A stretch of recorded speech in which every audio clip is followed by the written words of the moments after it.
So continue reading from Bhagavad Gita as it is. We are on chapter 1, text 15. Panchajanyam Rishikesho Devadatam Dhananjayaha Paundram Dadmaus Mahashankam Bhima Karma Vikrodaraha. Translation and purport by His Divine Grace, A.C. Bhaktivedanta Swami Srila Prabhupada. Lord Krishna blew his conch shell called Panchajanya. Arjuna blew his, the Devadatta, and Bhim, the voracious eater and performer of Herculean tasks, blew his terrific conch shell called Paundra. So we heard yesterday that how the different generals, they are blowing their conch shells. Bhishma's conch shell sounded like a lion, but when Krishna and Arjuna blew their conch shells, then the sound was transcendental.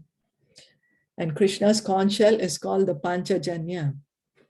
And Arjuna's conch shell is called Devadatta. Bhima's conch shell is called Paundra. Lord Krishna is referred to as Rishikesh in this verse because he's the owner of all senses. Rishikesha means owner of all senses. So we think, how owner of all senses? I have my senses. I'm my owner of my own senses, my eyes, my ears, my nose. But actually, Krishna is the owner of all senses. You know, we saw in the universal form, because the universal form has eyes, we also have eyes. Because universal form has ears, we have these ears. So Krishna is the master of all the senses. The living entities are part and parcel of him, and therefore the senses of the living entities are also part and parcel of his senses.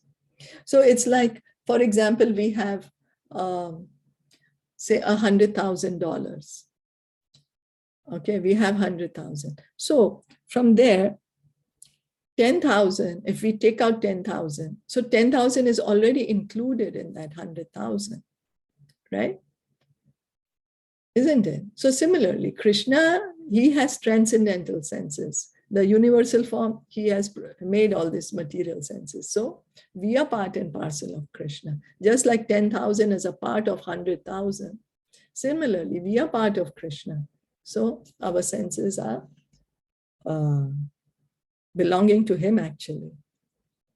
The impersonalists cannot account for the senses of the living entities, and therefore they are always anxious to describe all living entities as senseless or impersonal. So the impersonal class of people, they say, oh, all this is false. There is no form. After you give up the body, there's nothing.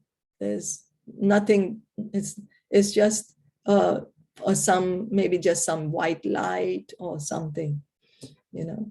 The Lord situated in the hearts of all living entities directs their senses, but he directs in terms of the surrender of the living entity. And in the case of a pure devotee, he directly controls the senses. So Krishna is there as the Paramatma in our heart. We are sitting, it's like two birds on a tree. So same in our heart, there is Krishna sitting as Paramatma, and we, the living entity, is there. And then whatever is our desire, Krishna allows that desires to be fulfilled. But if somebody becomes a devotee of Krishna, one becomes a devotee, then Krishna starts directing personally. And then when is a pure devotee, Krishna controls the senses. Means that pure devotee is acting only for the pleasure of Krishna. He has no, oh, let me do this so I will be happy. Let me take a vacation from Krishna. A pure devotee, anything he does or thinks is for pleasing Krishna. Here on the battlefield of Kurukshetra, the Lord directly controls the transcendental senses of Arjuna, and thus his particular name of Rishikesha. So Arjuna is a pure devotee of Krishna. He's a pure devotee. So whatever Arjuna does is actually for the pleasure of Krishna.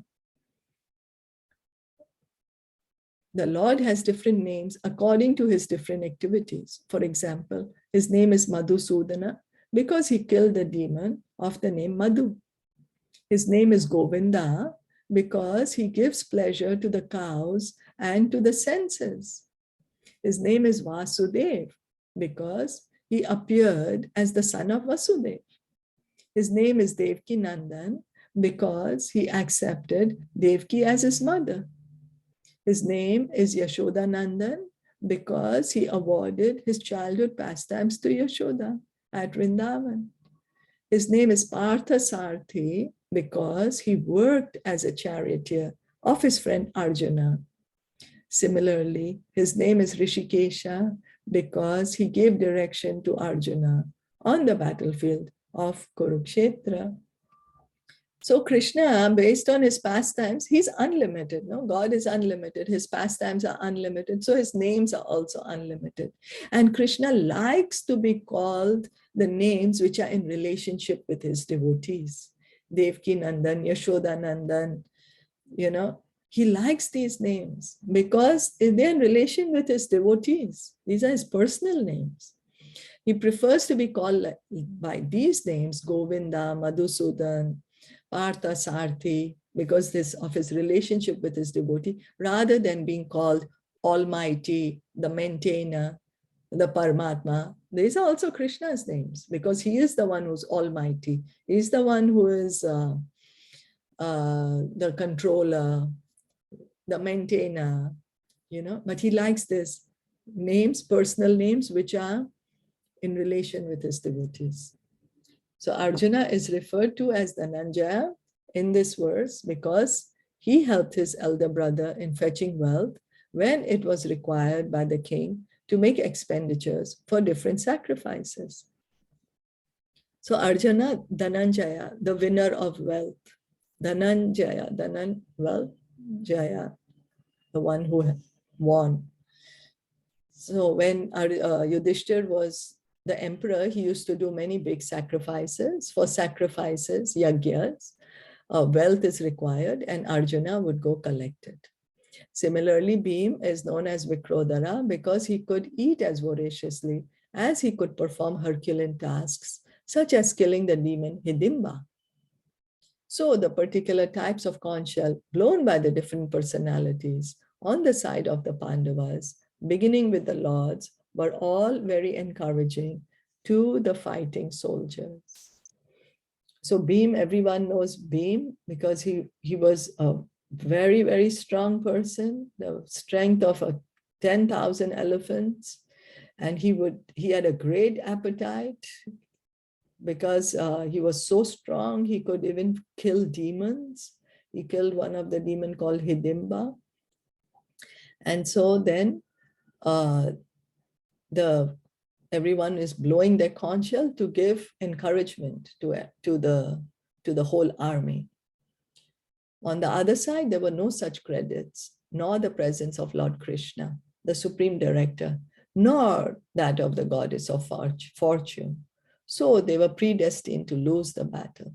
And that was the message announced by the sounds of the conch shells.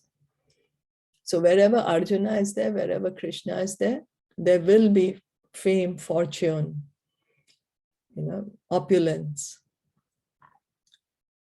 So it was already by this blowing the conch shell, already the prediction is there, the outcome of the battle, that the Pandavas will win because Krishna is there with them.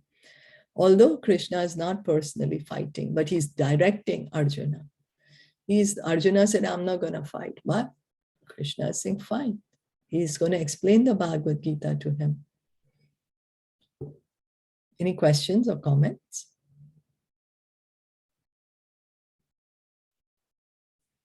If no, then we'll stop here for today.